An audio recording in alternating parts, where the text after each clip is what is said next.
story, let's begin. The water's fine, come on, dive in. The future's here, it's right before your eyes.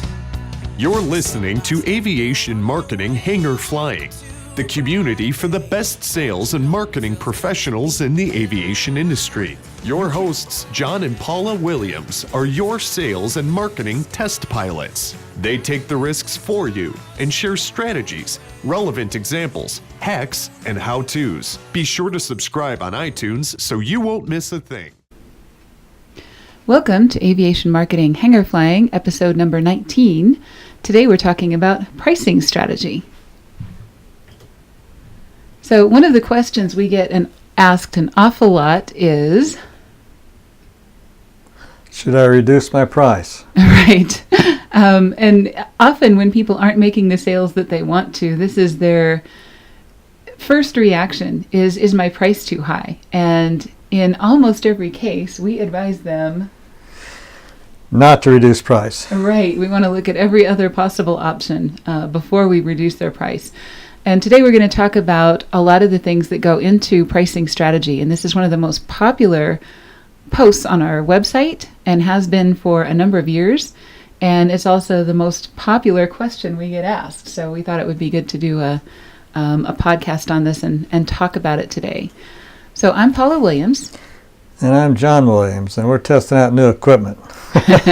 And we are ABCI, and ABCI's mission is to help all you folks out there sell more products and services in the aviation world. Absolutely. And we are always testing out new equipment, aren't we? It would seem so. We got new microphones, new recorders, building up the studio as we go along. Absolutely. And that's one of the reasons that we need to charge some of the prices that we do so that we can do some research and development so that we're always improving our products and services. And of course, we want to be smart about the way we do that. But if you don't have the cash to try some experimentation and other kinds of things, you're really going to fall behind in technology as well as equipment, as well as the service that you provide, as well as the quality that you provide. So we have four main pricing strategies that we're going to talk about today. And if you were to take a piece of paper and draw a big plus sign in the middle, and you have four quadrants on your piece of paper, and then over on the left-hand side, we're going to talk about low quality. On the right-hand side, we're going to talk about high quality. And then on the upper part, we're going to talk about low price. And on the bottom, we're going to talk about high price. So we're going to talk about several low price strategies and then several, actually only two, but high price strategies.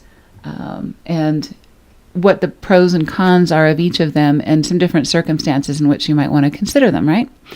So let's start with the first quadrant, which is low quality and low price, which is what we call economy pricing. Now, this is the model that people like Walmart show, the low price leader in a market. And there is some logic to being the low priced option, but we have found that there are several problems with an economy model, right, John? Oh, yeah.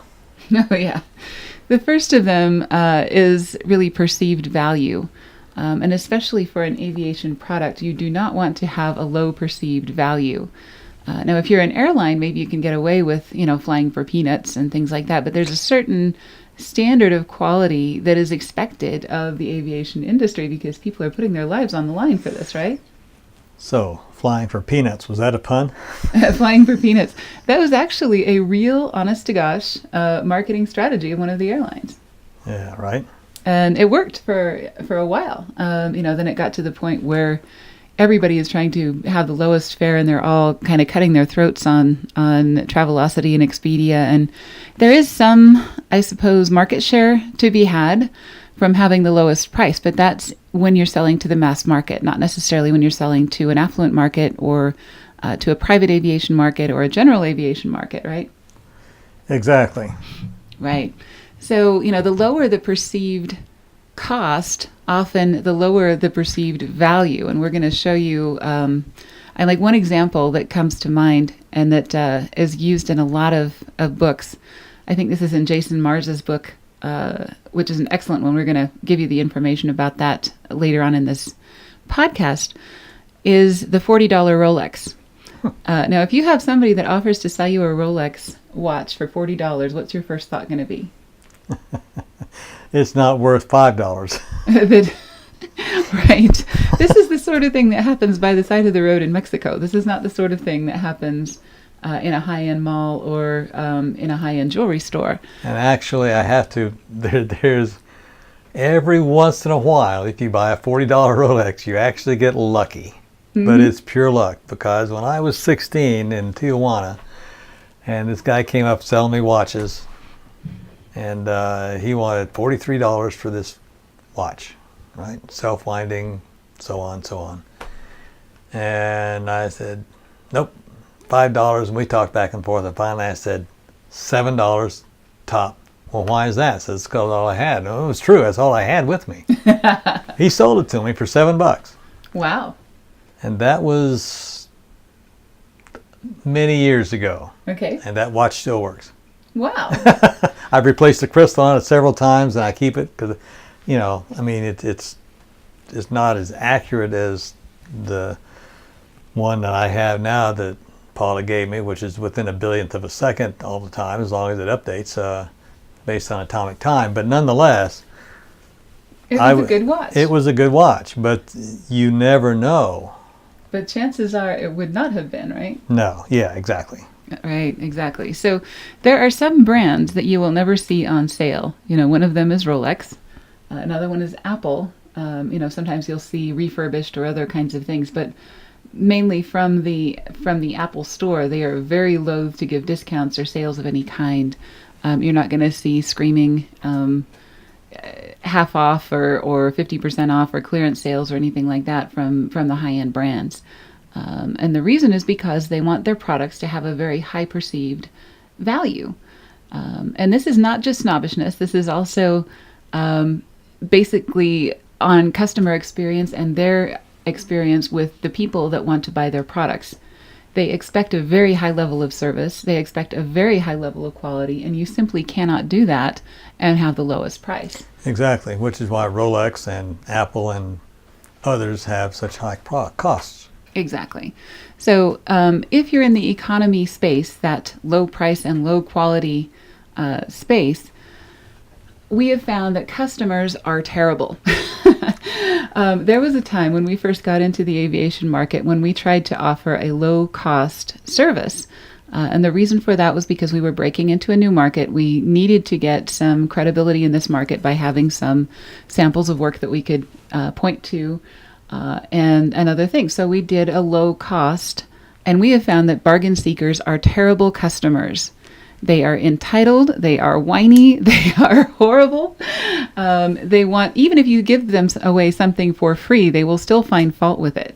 It's absolutely amazing the way that people react when you're in that low price, low quality space. We have found that when we're selling to people that pay more, they tend to be nicer to us. They are a lot more fun to work with. They're a lot more likely to use our products properly and our services and things like that. They treat our people better and so on. So, we really, really want to avoid that economy space whenever possible. When you do have a high price, you want to make sure your quality exceeds expectations, however. Exactly. That is true. And so that brings us to another strategy, which is market penetration. And that's when you have a high quality product and a low price. Now, the problem with that is that if you won them on price, you'll lose them on price, right? The best example I can give for that is the current, and I don't know if this is true in your area, but where we live, it seems like every commercial you see on TV is either DirecTV or Dish Network, or DirecTV or Dish Network. And, this is on the radio, this is on TV, this is anywhere you look at advertising. They're all trying to undercut each other by just a little bit because they want the market share, right? It's just nuts. But people switch. If you talk to any of our neighbors or talk to us, we have switched back and forth between different TV providers multiple times in the last 5 years. And, there's absolutely no loyalty there because they have not really a whole lot of differentiation between their products. The only thing that they're competing on is the low price, right? Exactly. Yeah, they all offer the same programs and everything. So if you're in that situation, there is some value to getting a larger market share if that's going to help you in some other way. If you get a larger market share and then you can offer better programming, it can be a temporary strategy that would work. But for the most part, it is not really an ideal place to be. It has to be well thought out and well researched to make sure you don't fall into a trap. Right. Okay, the next strategy is actually a low quality, high price strategy. And this is called skimming. You may have heard about that guy, and I'm trying to remember his name, that took that cancer drug and he jacked up the price to God knows what. And it went from $13 to $750 per pill. Exactly. See, and having, the same quality or a low quality and a high price is usually based on a temporary or an artificial advantage. So what happened to that guy, if I recall the story correctly, is there's another company that came up with an alternative to that cancer drug. Yeah, they sent out, what do they call it in pharmacies that will compound drug compounding? Yeah. They sent out a formula to compound the same drug to pharmacies, and now they do it for $3 a pill. Exactly. So it's even less than it was before this skimming strategy took place. So he may have made a little bit of money in the short term, but he also got a whole lot of crap for that. He got called in front of some kind of a governmental committee.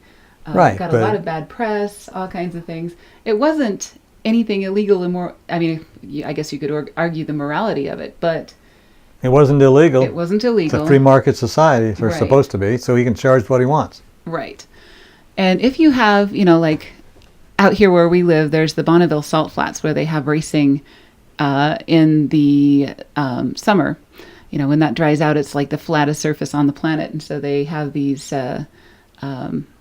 race cars and other kinds of things that try to set the world speed records. And if you're ever out there during one of those things, they will have these vendors that are selling bottles of water that they bought at Walmart for 50 cents a piece, and they're selling those bottles of water for about $8 a piece. And people are buying them like crazy because you're in the middle of a desert and there is nothing for miles. So people will buy this bottled water. So, it's based on a temporary or an artificial advantage. And circumstantially, it works great. There's a lot of people that make a lot of money doing that. So that's the skimming philosophy. Now let's talk about our favorite philosophy, which is premium pricing. And this is where you have a high quality and a high price. And this only works when you have a very strong, unique selling proposition, right? Yes, and it's based on value, not on price. A good example around here in the Salt Lake Valley, as far as I know, there are 2 gasoline stations, just 2, that sell ethanol-free gasoline, which I thought was illegal, but evidently it is not. Mm-hmm. And that gasoline will give you, just by using it, on average, 15% better fuel economy. So they charge a premium per gallon for that stuff. It's, I don't remember now where it fits in the price structure. It's more than regular gasoline, but less than premium. Right. But it's higher than mid-range. Okay. So, rather than the gas that you usually buy for our cars, you will spend I spend the extra because several reasons. One, most vehicles, up until the very latest ones, have issues with ethanol because of all the water that and other reasons that it's just not a good idea to put in gasoline. And the fuel economy, for me, I get 30 miles per gallon in my car, so 15% is something I'm pretty interested in. That's another 4.5 miles per gallon. Exactly. So it's worth an extra, 20 cents a gallon? Or I think it's about 18, depending on a day, cents a gallon. More than what you would pay normally? Yes, exactly. Okay. Exactly. So, it's not based on price. It's based on the value or the number of miles that you get out of that, and also the engine life and other factors that are important to you. Of course. Okay, so that has a USP to an educated customer that is well worth it to pay extra for. And what's interesting is, even though I won't say most, many customers are not educated, I have convinced many people at the bump to buy it because of what I tell them. I said, I'm not getting paid by these guys to do this, but let me tell you what happens when I use this stuff. Mm-hmm. And without fail, they would say, really? Yep. And yes. So they try it. And John, who does not work for a gas company or anybody else, has told all of our family and friends, that you need to go to this particular gas station and use this particular pump to get this particular kind of gasoline. Of course, why not? Exactly, because it will save wear and tear on their cars, and John ends up, fixing a lot of people's cars, including his daughters and things. So it saves us work, or saves him work, and it's a good value for the money. All right, so if you want to be in the premium space, and you should want to be in the premium space, have we convinced you of that? Absolutely. All right. So if you want to be in the premium space, here are some things that you need to consider, and some questions that you can ask in order to get yourself there. So first of all, what are the alternatives to using my product? How much does it cost the customer not to use my product? And how can I demonstrate the value of my product in a way that resonates with my customer? And we're going to give you a couple of examples here that have to do with our some of our aviation clients. The first one is SSC. So SSC flies out of Greenville, South Carolina, and a lot of their customers are reformed airline passengers who fly out of the Spartanburg Airport, which is nearby, but it's not that nearby. So there's a distance there, and then also a lot of the airlines don't fly exactly where our where SSC's clients want to go. So there is an advantage over the airlines because they get them closer to where they need to go. It saves them a heck of a lot of time. They can, go to a meeting and be back at night and be home with their family by dinner time, as opposed to taking 3 different airline flights to get where they're going, or an airline flight and a long rental car ride. So it's definitely a time advantage. The other option is NetJets, or some of the larger charter companies. So how do they compete with them? Basically they fly out of the smaller airports, they fly smaller airplanes, they have a better price point than a lot of the larger charter companies. And also they have a lower turnaround in their pilots than a lot of the larger larger charter jet companies, right? Yes, I think the average time for a pilot to stay with a company currently is 8.5 or 9 years. Exactly. Versus these other charter companies where their average is often less than a year. Or slightly more than, right. Yeah. So, that's a huge advantage. Their pilots really kind of become part of the family to a lot of their clients that they fly often. So there's a couple of ways that you can look at this. One is a dollar value. How much time and money do you save by getting closer to your destination faster, or how much can you actually save on a charter fare? So that's a dollar value. And then there's kind of an emotional value, and that is how much better do you feel having your own pilot and more personal service than you would with either an airline or with a charter company that treats you more like a number. These guys are amazing. They'll arrange for a rental car before you ever leave. When the rental car comes up, they'll help get the bags out of the jet, put it in there, make sure everything's okay, and coordinate with you when you want to go return. Mm-hmm. And they'll do everything they can to make your trip one that you'll remember. Exactly. Positively remember. You're right. And then you get home and your car is washed and it's pulled up on the ramp, and everything is all set for you to just jump in and go home, and you just feel really, really well taken care of. And I don't know if you saw this. This is a recent news story about how a 4-hour flight became a 30-hour nightmare for people who were coming from the Dominican Republic back to New York City, and it was supposed to be a 4-hour flight. Did you hear about this? No, I missed that one. Oh man. So it was Delta Flight 944, taking 159 passengers from Punta Cana to John F. Kennedy. But first of all, it had to circle overhead because of heavy traffic at the airport. Eventually, the pilot announced they were diverting to New Hampshire because they were running out of fuel. The airport in New Hampshire didn't have a customs agent to process the passengers, so the agents drove from Portland, Maine, while the passengers sat on the plane and waited. They gave them a hotel that night, and then they put them back on another plane back to New York City, and had a lot of turbulence and horribleness on that flight. So it was just one thing after another.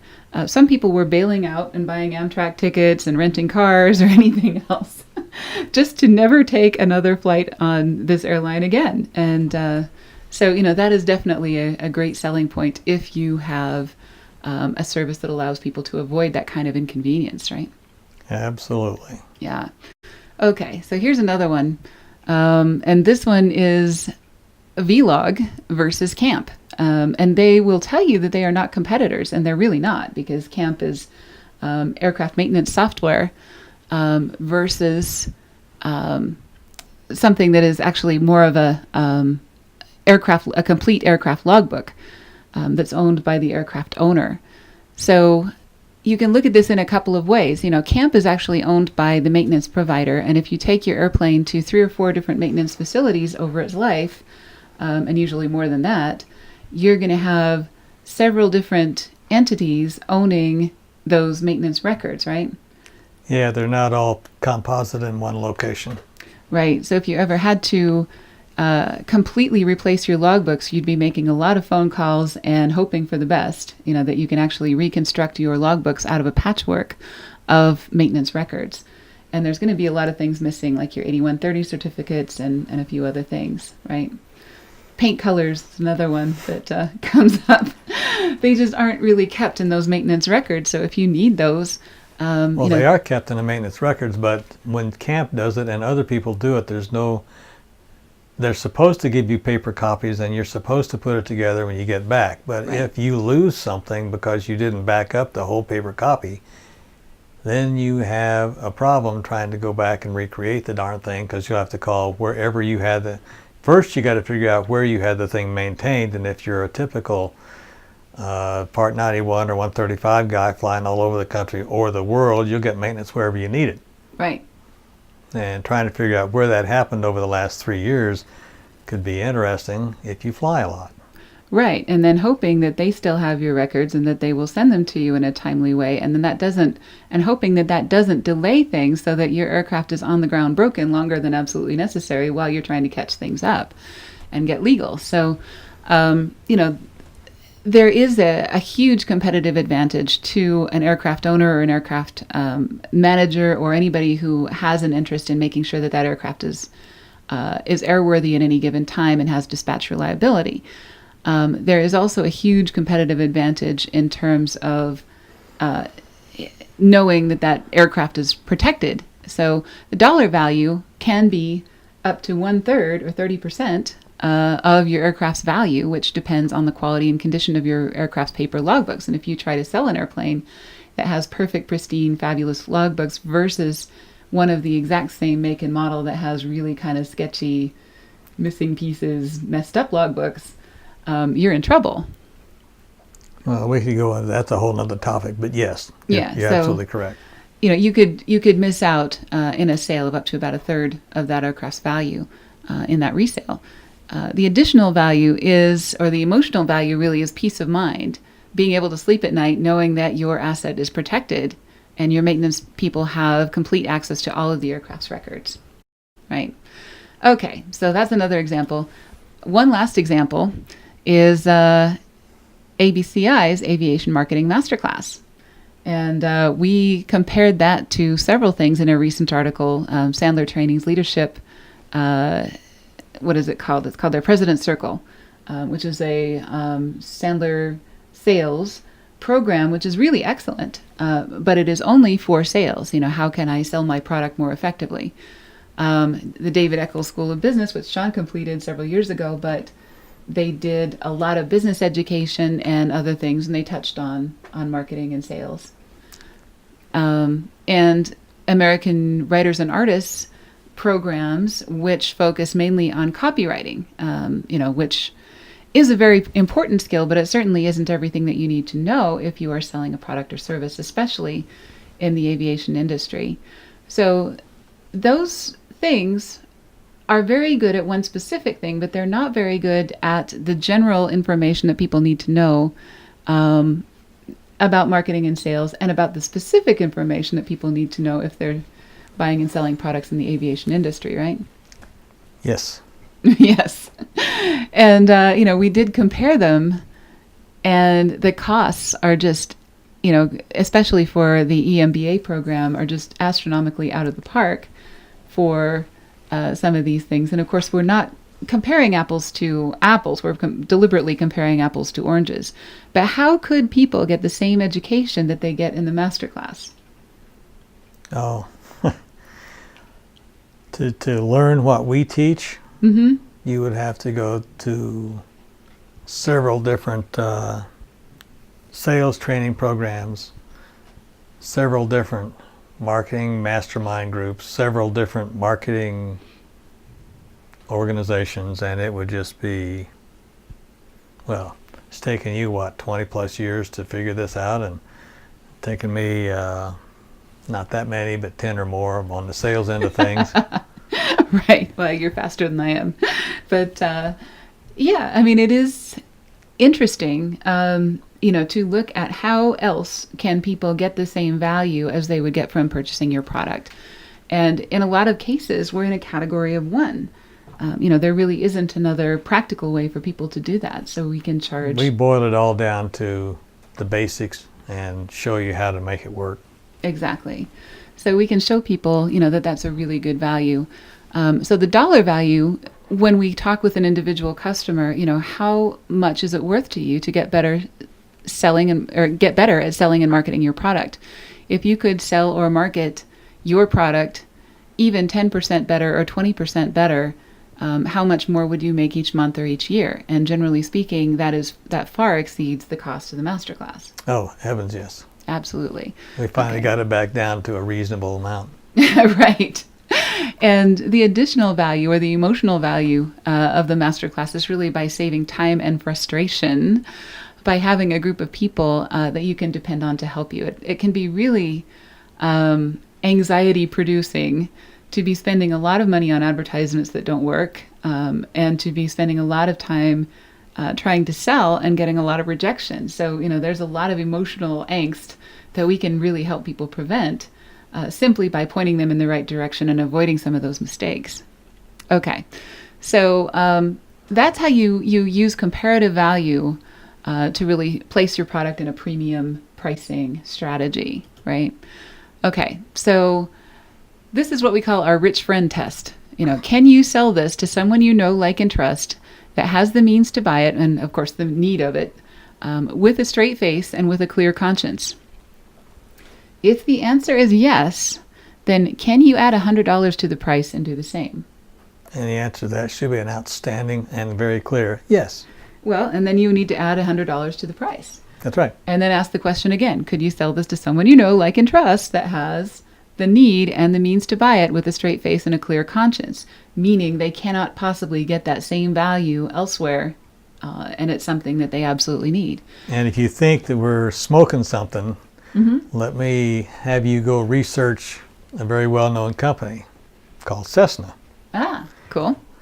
And I know this since 2007, and know it very well from 2008 forward.